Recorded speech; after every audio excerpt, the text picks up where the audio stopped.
Welcome back, everyone, to another passage of Micro Reflections for the 21st Century, a collection of introspections to shift your daily perspective. And this is a book that I wrote on behalf of Medicine Box. It is part of our 90-day introspective bundle, A Journey Back to You.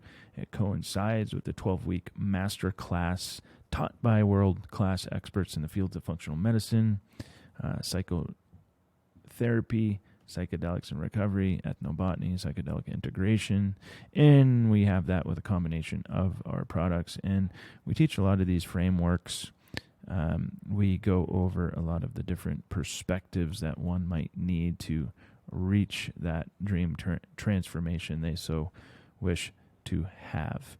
And I've really been enjoying reading these for you and just doing what I call a little jam session, just kind of riffing around on these passages that I wrote during the weird new world of COVID in early 2020 and turned it into a little book, right? So these are just great to just kind of chew on 3 times a week, right? You can take one passage and really, really break it apart. And that's what I'm kind of doing. I'm just like breaking it apart, and riffing on it. And I hope you all get some good value out of this. So if you're interested in that 12-week masterclass or the 90-day bundle, we made it super easy and put a clickable button right in this video. So click on that, schedule a call with either myself or one of my awesome team members. Okay, so here we go. The basic nature of the mind's eye. It is very helpful each day to identify the nature of the mind's eye and concentrate on it. Check in with it. However, it is difficult to catch a hold of the mind. Catch a hold of the mind. What with the scattered thoughts that cover it, going around and around the merry-go-round. So here's a 3-step medicine box technique that identifies our basic nature of the mind's eye. This is pretty basic stuff. It's easier said than done. Number 1, first stop remembering what happened in the past. Leave the past in the past. Burn the boats as you cross the harbor to get to the other side. Just burn the boats. Number 2, next up, thinking about what may happen in the future, right? We're always trying to create the outcome of the future from an illusionary, fantasy-based thought pattern or something grounded in fear.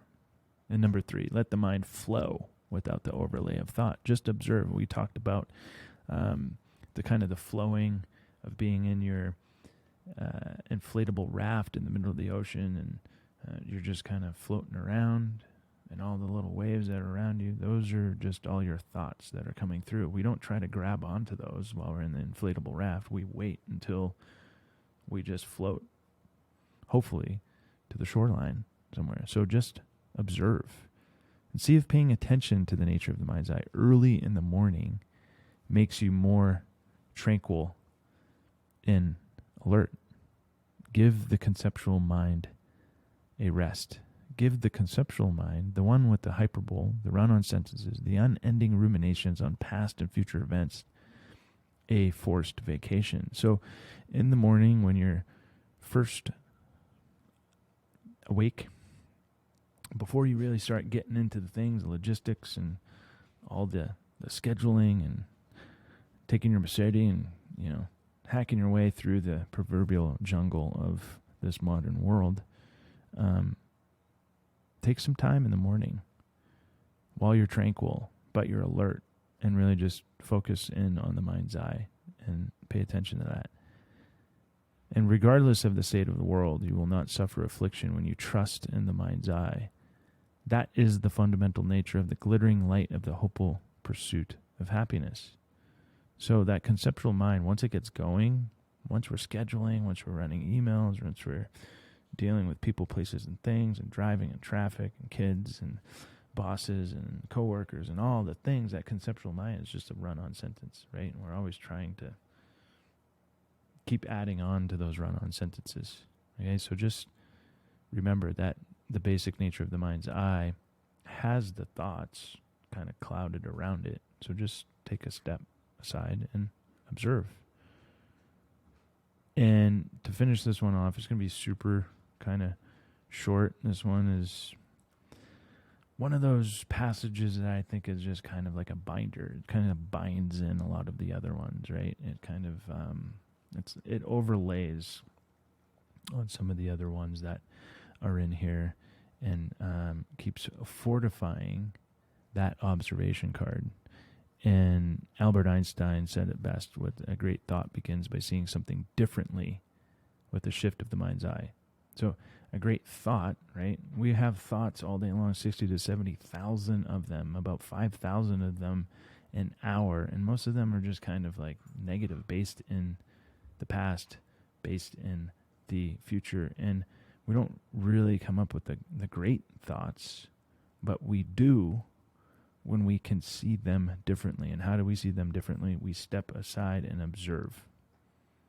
And we take a shift, right? I think of like these gradual perspective shifts. We can look at life like this, and when we're microdosing, just a gradual perspective shift.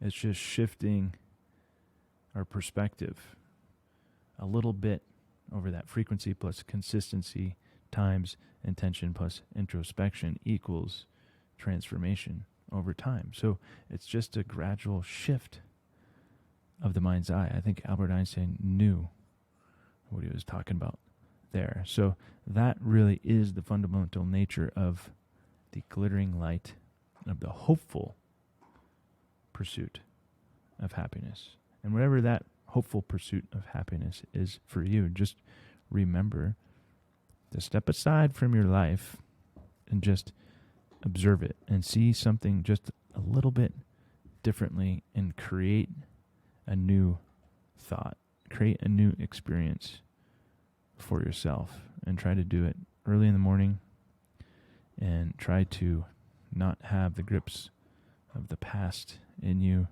and try not to make up the expected outcome that you want of the future, because most of the time you're just going to be disappointed.